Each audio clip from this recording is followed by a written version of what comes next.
Oi, pessoal, tudo bom? Sérgio Artenberg, aqui da Cena Digital, mais uma vez com vocês, com um vídeo da série Transformação Digital Brasil em Cena. O objetivo dessa série é traçar um panorama sobre a transformação digital no Brasil, entrevistando executivos que estão fazendo acontecer. Hoje, então, a gente vai falar com o Walter Sanches, que é o diretor de TI da Termomecânica. Walter, muito prazer em ter você aqui conosco. Prazer, Sérgio. Queria te agradecer o convite, né, para poder falar um pouco da revolução digital. E cumprimentar, sei que tem vários amigos que verão esse vídeo aqui, né? Então, queria cumprimentá-los também. É isso aí, tem que fazer bonito. Bom, para quem não conhece o Walter é engenheiro eletricista, com MBAs pela Fundação Getúlio Vargas e pela Dom Cabral.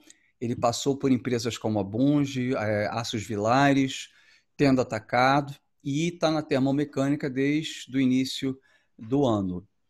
A termomecânica ela foi fundada em 1942 e é líder no setor de transformação de cobre e suas ligas em produtos semi-elaborados e acabados, e também atua desde 2016 na fabricação de produtos em alumínio. A termomecânica conta com 3 fábricas no Brasil, uma no Chile e uma na Argentina, além de 2 centros de distribuição e cerca de 2.000 empregados. Bom, depois dessa explanação aqui, Walter, eu queria começar com aquela pergunta típica, né, que a gente sempre faz, né? Quais são os drivers que levaram a termomecânica a iniciar o seu processo de transformação digital? Certo, Sérgio. Só uma correçãozinha. Eu estou na função de diretor de TI e Planejamento desde o início desse ano aqui, né? Tá? Na Termomecânica eu estou aí há 9 anos, tá? Então, Perfeito. quando é importante dizer isso? Porque foi aí que começou toda uma jornada de busca pela transformação digital na empresa, né? Perfeito. Então, assim, Sérgio, os drivers, óbvio, a empresa não chamou e não disse, né? Olha, vem aqui fazer a transformação digital, né? Tá? Ela tinha ali uma série de anseios, né? Em relação à tecnologia. A Termomecânica sempre foi uma empresa muito pé no chão, né? Tanto é que é uma das empresas mais capitalizadas do Brasil, né? Então, ela tem uma fundação muito sólida. Mas ao mesmo tempo ela pensa muito no futuro, na evolução, né? Muitas ligas de cobre, né? Foram pesquisadas e desenvolvidas aqui dentro da Termomecânica, né? Ligas mundialmente conhecidas, né? Então é uma empresa que tem muito pé no chão, mas pensa muito para frente, né? Então, quando começamos essa jornada, essa caminhada, né? O que havia de driver, a empresa queria ter uma presença maior nos clientes, né? Chegar digitalmente até eles, poder colocar produtos não melhores, mas uma gama maior de produtos, né, no cliente. O nosso mercado ele é B2B, principalmente, né? E ela queria mudar essa forma de relacionamento com os clientes, né? Estava pensando um pouco também que nessa era das máquinas hoje, né, ela está mais relacionada com conhecimento do que com a própria produção, né? E Então, quando vocês têm você grandes pensa... clientes também, né? Como? Vocês têm grandes clientes, né? Sim, temos grandes clientes, mas nossa carteira de clientes ela é muito pulverizada, né? Sei. Na Termomecânica. Então, mas sim, atendemos clientes de várias faixas, né? A, B, C, D, A, B, C e D, né? E então ela estava buscando isso, né? E fazer tudo com uma agilidade maior e com menor custo, né? Então foi basicamente pensando nesses pontos aí que a gente começou a nossa jornada, né? Tá? Óbvio, né? Não começamos nada desenhado, uma arquitetura pronta, né? Nós tínhamos muito que descobrir juntos, né? Juntos que eu falo, eu, os demais diretores da empresa, né? A gerência, os demais gestores, nós temos que descobrir juntos o que nós íamos fazer, né? Entendi. Para que caminho que a gente iria, né, seguir. De E aí, qualquer forma, vocês têm, pelo que você está falando, já havia essa intenção, né, de colocar o cliente no centro dessa estratégia, né, e melhorar o atendimento a eles, né? sem dúvida. Eu acho que esse foi o principal driver, né, Sérgio?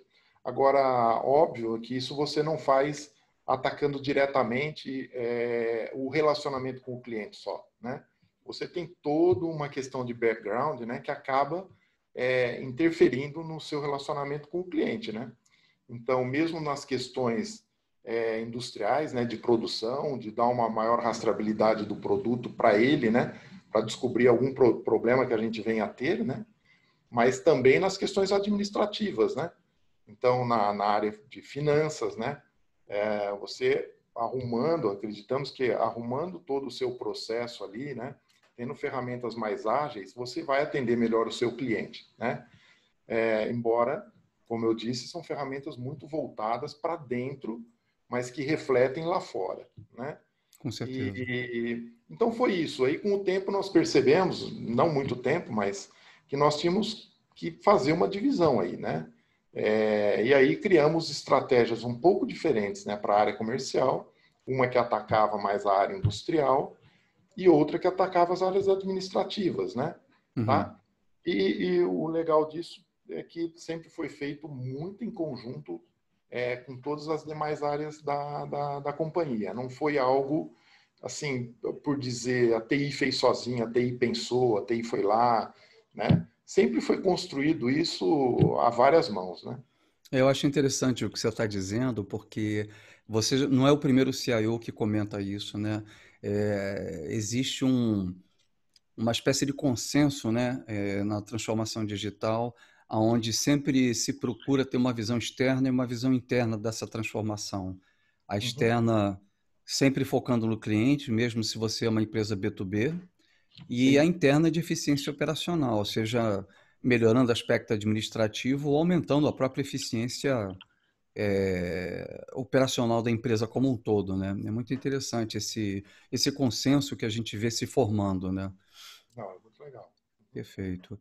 Bom, tendo esse tipo de driver, como é que vocês se estruturaram para a jornada, né? Tanto do ponto de vista de governança, teve alguma mudança na estrutura organizacional de TI, criou-se alguma função nova na empresa, alguma nova uma área de inovação, não sei. Como é que vocês começaram a lidar com essas estruturas todas para poder seguir a jornada?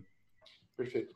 O que eu acho que, assim, naquele primeiro momento que a gente ainda estávamos todos, né, descobrindo para onde a gente iria, o que nós faríamos, né, estávamos ainda tateando o chão, né,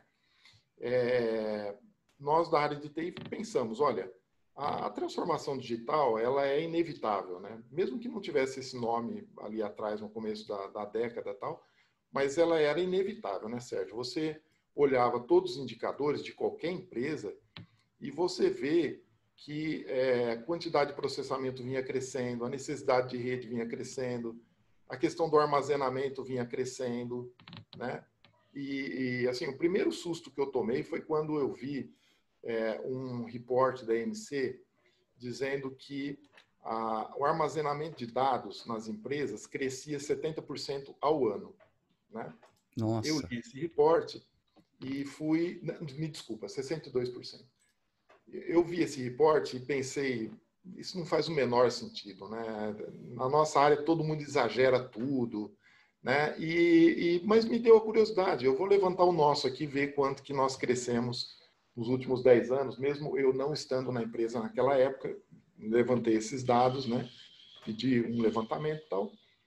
Pasme, nós crescemos 59% ao ano em termos de armazenamento de Nossa. dados, né? E Caramba. aquilo ali me deu um susto. Falei, olha, nós já estamos crescendo numa velocidade grande, né?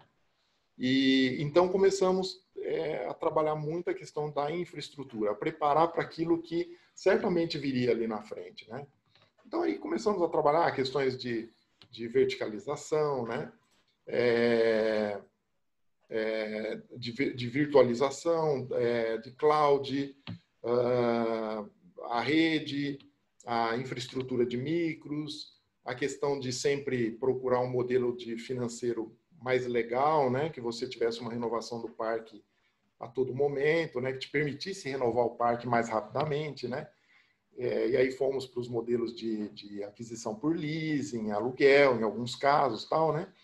E aí nós arrumamos principalmente a área de infraestrutura, a parte de segurança da informação, revisão dos backups, né, do data center. E aí fizemos uma série de trabalhos estruturais, né, enquanto a gente descobria que caminho que a gente ia tomar ali na frente. Né. Quando as coisas foram mais clareando um pouquinho, né, não só para a área de TI, mas para a própria empresa, aí nós começamos a mexer um pouco na área de TI, né, e estruturá-la, né? Sem acrescentar pessoas, mas movimentando, né? Ali de forma que a gente pudesse abordar o negócio, né? A termomecânica, como outras empresas, né? Que assim, ela vinha muito da cultura do centralizar TI na área de TI, né? Então, aquilo, né? Eu preciso de um sistema, eu chamo o cara de TI aqui, ele vai fazer o sistema para mim, né? Eu preciso de um SPED, TI vai fazer o SPED para mim, vai testar, vai colocar em produção e vai dizer que botão que eu tenho que apertar, né? E aquilo ali, obviamente, junto com toda a organização, nós vimos que não era o caminho que daria certo, né? Claro. Nós tínhamos que ter áreas que seriam motrizes, né? As próprias áreas teriam o conhecimento do processo dela, né? E aí nós começamos a incutir na organização aquelas 3 fases, né? Não é pessoas e TI, né? Pessoas, processos e nós entramos na parte dos recursos, de tecnologia da informação. E mesmo tentando um pouco também tirar a TI de cena, né? No sentido que se você precisa de um sistema, não é bem a área de TI que você tem que procurar, você tem que olhar para dentro da sua área em primeiro lugar, né? Olha para dentro, vê se você realmente precisa daquilo, vê se você está estruturado para aquilo. Porque tem que tomar um pouco de cuidado, né, Sérgio? Porque aquilo que as pessoas pedem, elas correm o risco de receber. E quando você entrega, elas têm que usar. Né? E tem que tirar proveito. Então, assim, nós fomos muito nesse caminho. As áreas entenderam que era uma boa maneira de seguir. Criamos todo o processo de ter uma pessoa dentro das áreas pensando o processo, né? Que demos aí o nome, copiamos o nome de Key User para eles, né? Nós não tínhamos esse conceito até então. E a gente vem desenvolvendo esse modelo ainda porque ele nunca acaba, né? Então, nós demos o poder na mão das áreas, né? Entregamos para eles toda a responsabilidade. Então, toda a responsabilidade não, compartilhamos essa responsabilidade. Então, hoje, sempre que a gente entrega um projeto, por exemplo, a gente faz questão de que a área que encomendou aquele projeto ou as áreas envolvidas, elas vão até a reunião de diretoria apresentar aquele projeto. E nós ficamos juntos, mais um pouco de stand-by, né? Para que elas assumam a responsabilidade, não só por fazer acontecer aquele projeto ali, de implementação, mas para que a partir dali ela entenda que aquilo é dela e que depende dela progredir, né? Para que ela entenda as inter-relações que existem dentro da empresa, para quebrar os silos, né? E indiretamente isso da quebra dos silos foi fundamental, né? E não foi feito Isso, só por área. isso inclusive é uma das coisas mandatórias, né, para uma transformação digital, né? Você ter uma organização que tem mais colaboração, né, e que elimina o silo funcional, né? Senão você não consegue transformar nada. Não consegue, né? Não consegue, né? Óbvio que a gente ainda tem alguns processos, né? Alguns pequenos processos que ainda funcionam um pouco pensando em silos e tal, mas com o tempo a própria organização vai cobrando deles, né? Para se romper esse silo, né? Para se inserir dentro de um trabalho maior, né? Aí aí começa a acontecer naturalmente, né, Sérgio? É. Embalou, aí vai, né? Aí chega um momento que você começa a ser mais demandado, a área de TI, aí você... Sabe que isso é uma coisa também que o pessoal fala muito, né? Que no começo existe um trabalho muito grande para você convencer o pessoal, né? Mas só que depois que você convence, a mesa vira, né? E aí começa a chover demanda e você não consegue dar conta, né? Consegue. Mas o interessante é que as demandas que vêm depois, elas vêm muito mais estruturadas, né? A pessoa sabe o que ela quer, como pedir, né? Muitas vezes chega com o processo desenhado para você, né? Então, olha, eu revi o processo, é assim que deveria ser. Nossa, que bom, né? E aí a gente aporta a tecnologia ali, né? Tá? Entendi. Isso é Então, bacana. isso que eu acho que é muito Mas bacana. vocês chegaram a criar uma área de inovação? Como é que vocês fizeram? Ou está dentro de TI, junto diretamente com as áreas de negócio? Com as áreas de negócio, Sérgio. Eu, honestamente, assim, ó, uma crença, e eu compartilho disso com a organização, né, é que uma área externa ela vai ter um pouco de dificuldade de inserir aquilo dentro da empresa. Então, o que a gente vem trabalhando é que as áreas pensem em inovação. Né? Então, a própria área de recursos humanos vem buscando treinamentos para isso, para que cada área seja motriz, né, Sérgio? E não alguém empurrando, juntando, vem aqui, puxa ali, nada disso, né? Eu acho que a organização vai como um todo, né? Mas, em paralelo, também aconteceu nesse tempo, a empresa investiu muito em governança, né? E a governança nos ajudou bastante, né? Nos ajudou, que eu falo, a empresa como um todo, né? Ela acaba puxando, porque você cria métodos ali que exige, por exemplo, você trabalhar a inovação, né? Quando a gente fala, você leu ali no começo a questão do alumínio, né? Nós estamos investindo em alumínio, né? Para nós é uma inovação grande, né? Tá? E foi puxado pelas áreas de negócio, né? Então, O interessante de vocês também é que vocês representam uma indústria que tem uma atividade de pesquisa e inovação permanente, né? De novos materiais, novas ligas, né? Isso é muito bacana, porque já tem um certo DNA de inovação, não tecnológico, né? Industrial, mas que é um DNA semelhante, né? sim, é, o que ocorre, né? Por exemplo, chegam pedidos, às vezes, de clientes aqui na termomecânica, pedindo coisas que parecem impossíveis de você fazer, né? Desde a liga até a conformação do metal, tal, né? E o pessoal encara com uma naturalidade tremenda, né? Você vê as áreas de engenharia, tanto de produto, engenharia de fábrica, tal, e eles encaram o desafio e vão com bastante naturalidade, né? Então, não é só a área de TI que você dá para dizer assim, olha, nós somos inovadores. Eu acho que a área de TI, ela tem um tipo de inovação própria, né? Sim, E sim. as outras áreas, elas têm um tipo de inovação, né? Coerente com a natureza delas, né? Mas que É. existe. Às vezes nós de TI não enxergamos isso nas áreas, né? A área comercial, ela tem a sua forma de inovar, né? A área industrial, a mesma coisa, áreas Não, administrativas. e principalmente se você olhar essa questão de metodologias ágeis, né, isso vem do Lean Manufacturing. Então, Uhum. isso não tinha nada de TI, isso veio desse pessoal aí da Toyota, Sim, né? O pessoal de TI que pegou isso décadas depois e criou um manifesto em cima, mas em cima dos preceitos do Lean Manufacturing. Então, realmente, a gente só fez uma adaptação para software.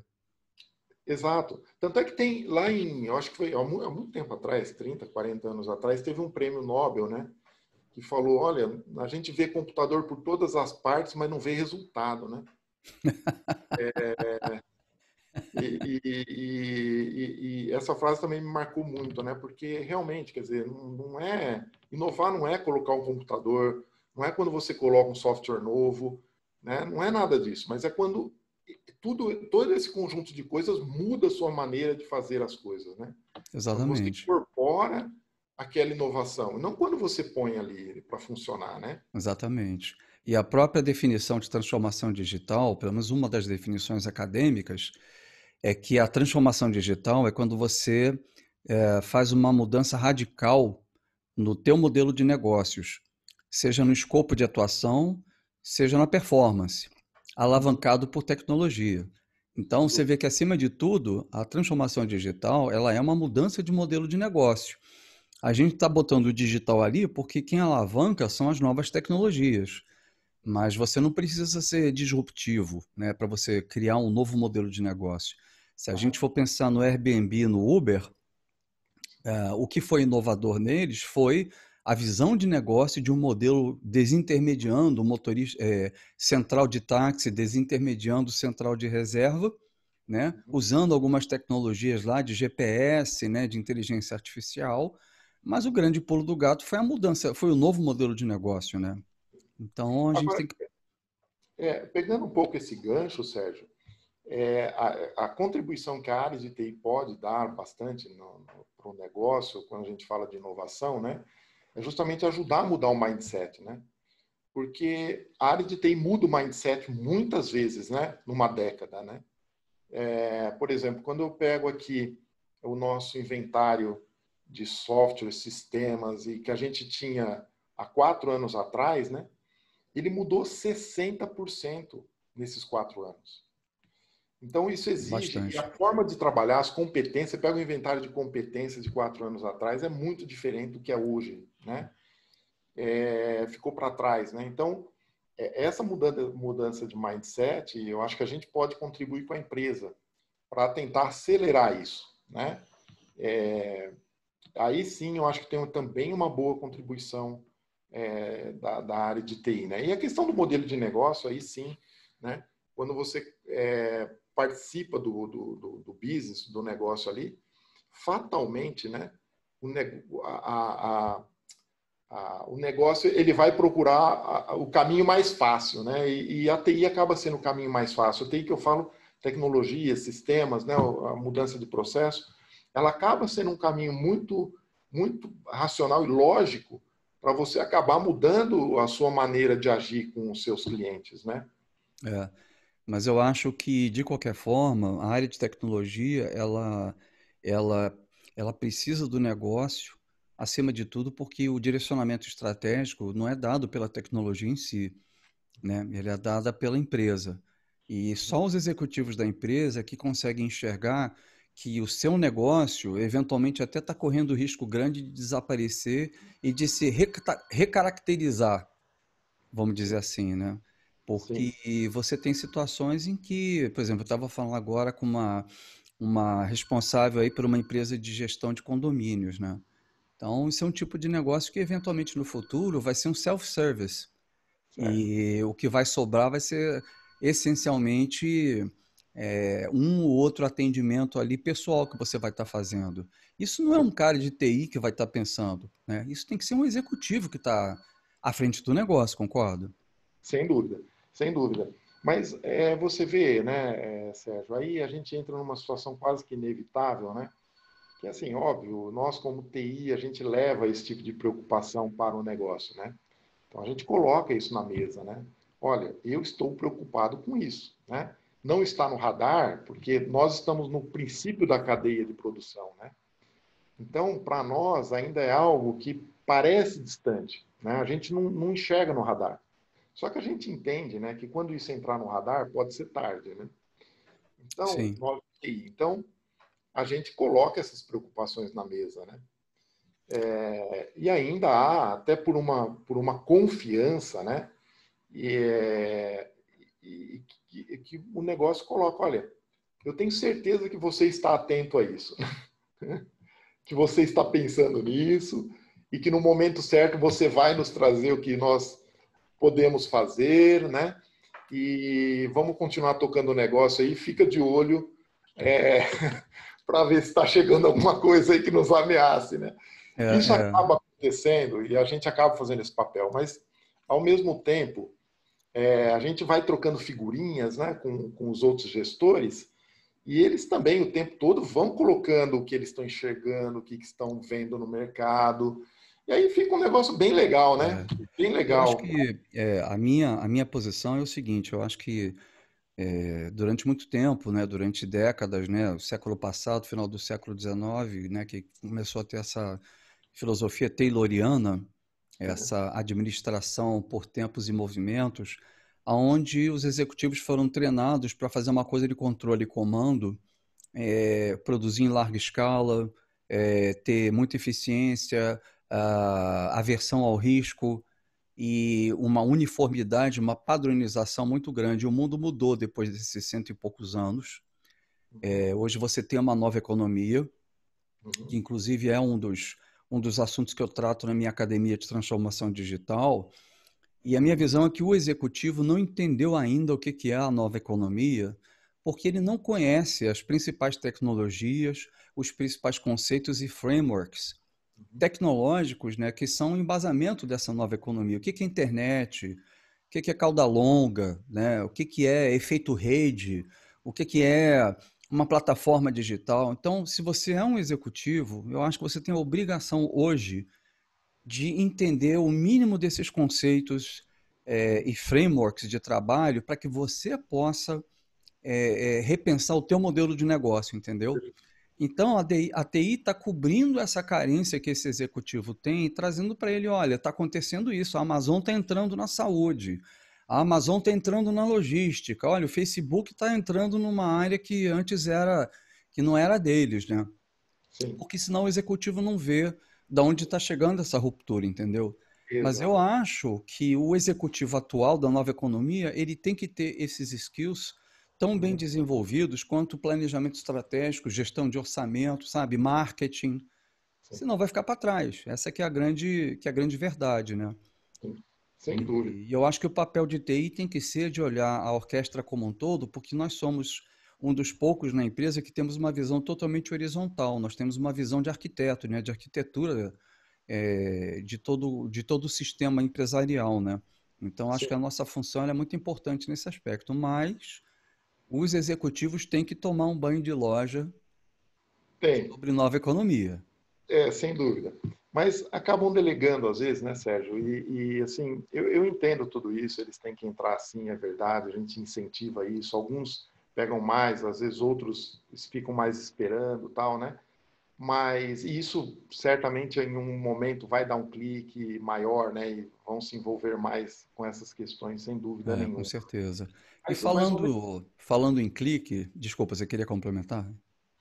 Não, não. Dizendo assim, né? Quando você começa a fazer suas propostas, porque numa indústria como a nossa, tudo bem, a ruptura pode estar longe, né? Mas você tem que estar preparado para ela, né? E o que significa estar preparado para ela, né? Para a hora que vier, você ter como detectar, ter como reagir mais rapidamente, né? Então, essas propostas é interessante porque eles aceitam muito bem, né? Eles Legal. entendem isso, entendem, eles apoiam, né? Talvez falte clareza no sentido de a hora que a ruptura vier, como que ela vai vir, né? Talvez essa clareza. Mas o preparar-se para ela, você sente que existe essa preocupação e pelo menos aqui, né? E a gente vai caminhando muito nesse sentido, né? Dentro, óbvio, né, Sérgio? Porque quando nós, aí é um caso particular da nossa indústria, ele exige muito investimento. É uma indústria de capital intensivo, né? Sim. É que é uma barreira de entrada enorme isso aí, né? Então também nós não podemos dar um passo sem que seja necessário, né? Porque senão você também coloca a empresa em risco, né? E Isso é uma discussão que você sempre tem quando você está falando de transformação digital. Eu me lembro dos workshops que eu sempre faço, e eu peço para eles dizerem qual é a estratégia digital que eles vão utilizar. E todo mundo fala, ah, não, o cliente no centro. Eu falei, tá bom. Quanto do teu orçamento você vai tirar do teu cash cow, né, do teu dia a dia para botar nisso aí? E aí o pau come. Porque na realidade uma coisa é o discurso, outra coisa é quando você tem que meter a mão no bolso, né? Então isso é um dilema que você tem que resolver. E não tem como, o dinheiro é único, né? ele é único. Mas Sérgio, não sei se você concorda, mas, por exemplo, a empresa ela está sempre em movimento, né? Quando você vai pensar, por exemplo, uma fábrica nova, né? Já pensa, né? Em como você vai preparar isso para vamos dizer, para o futuro mesmo, né? Para as coisas que virão lá na frente. Então, percebe que nem sempre tem muito custo envolvido, né? Porque você não vai transformar alguma coisa que estava num estágio, você vai para um próximo estágio E aí você já vai preparado para esse estágio, né? Então, isso, com o passar do tempo, você vai adaptando as coisas, né? Para esse modelo de ruptura, para o digital, né?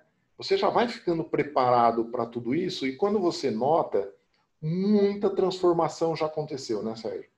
Em 3, 4 anos você transforma muita coisa sem notar que você transformou, né? Às vezes o clique vem de fora, né?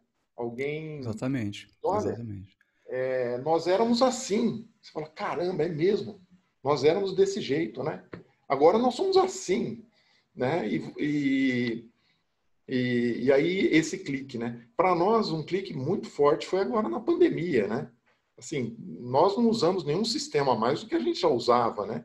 Mas nós conseguimos reagir rapidamente, conseguimos reprogramar a produção a cada 3 dias, numa cadeia nossa que é muito longa. A gente começa lá na fundição, tem intermediário, acabado, embalagem, tem um monte de coisa.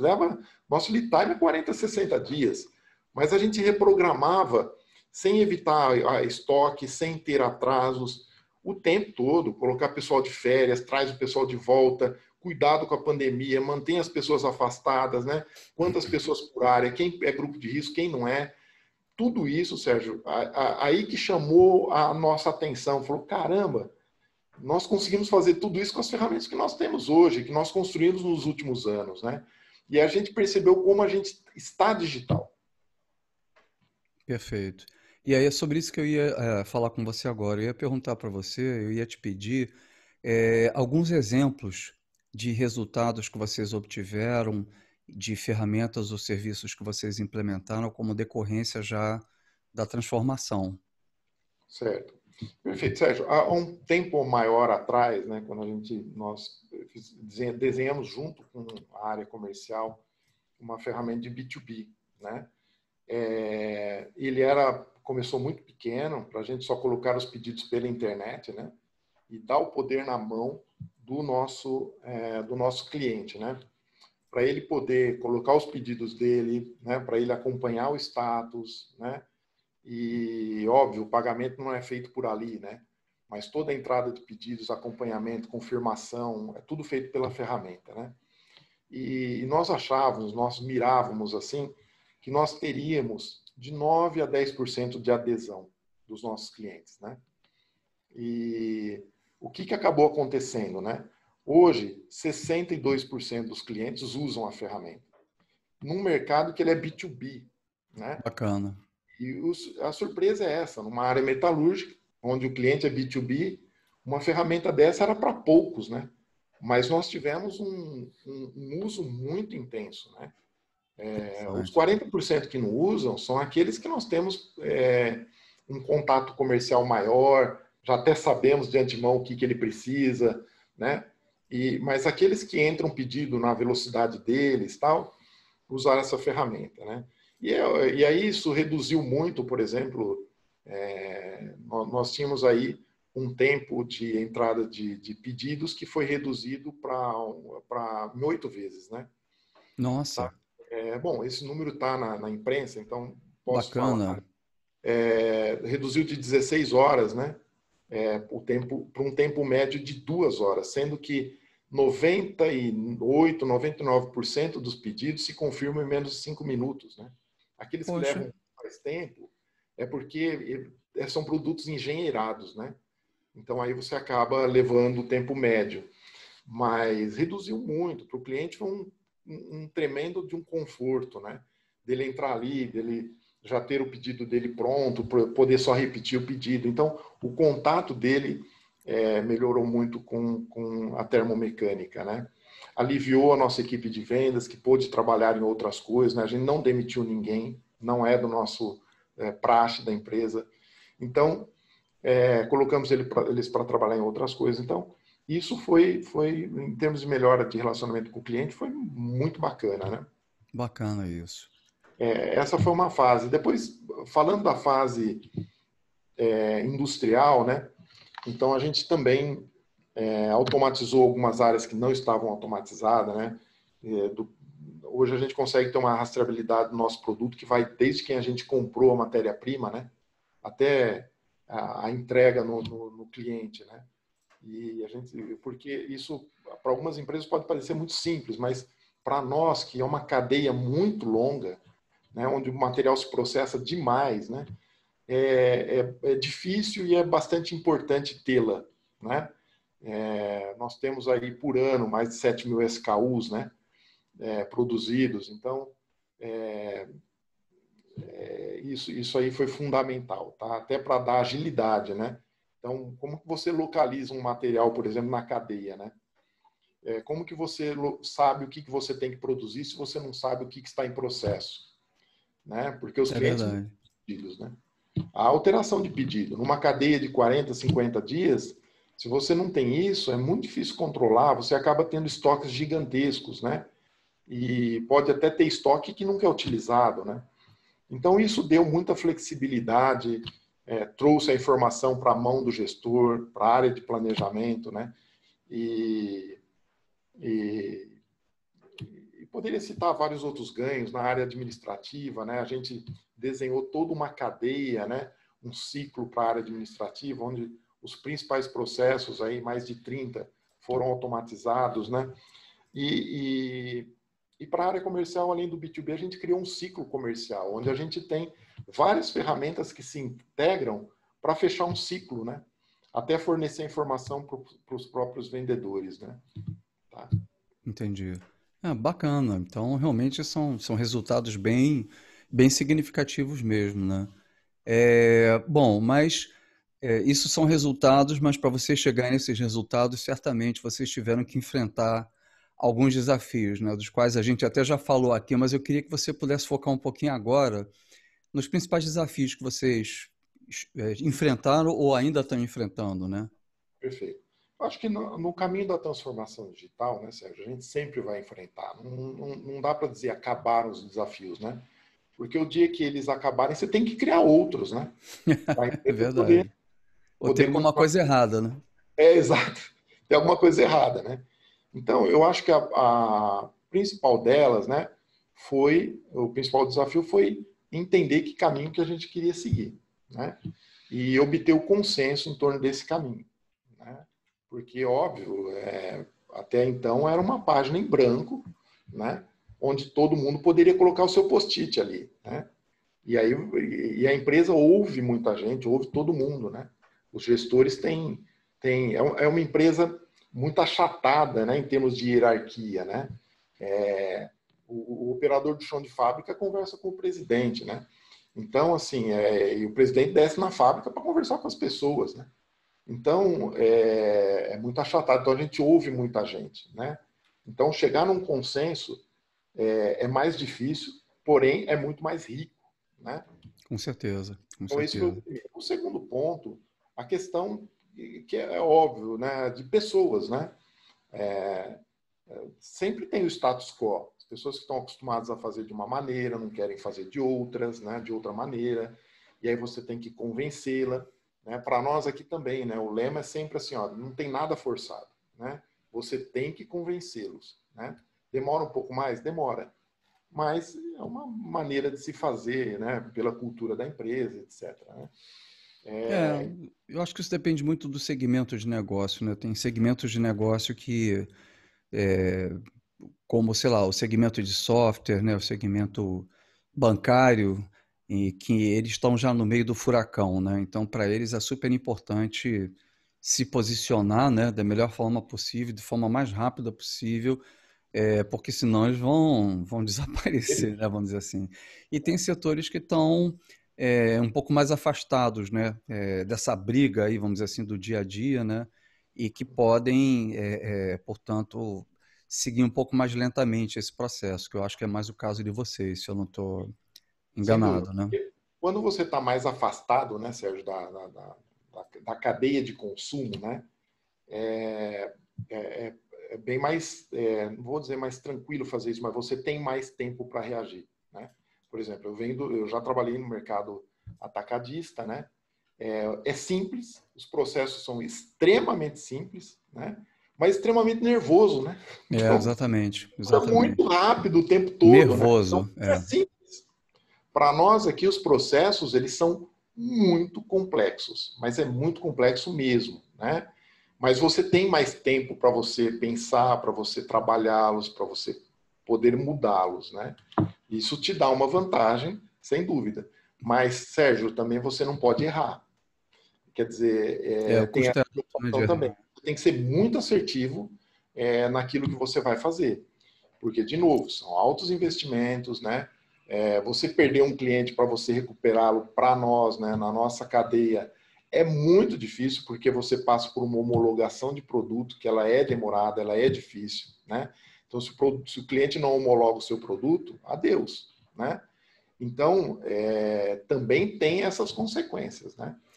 Mas Aí você tem que buscar uma transformação. É um paradoxo, né? Porque, de certo modo, a transformação digital ela requer uma, uma tendência, né? Uma resiliência para você poder errar e aprender com isso.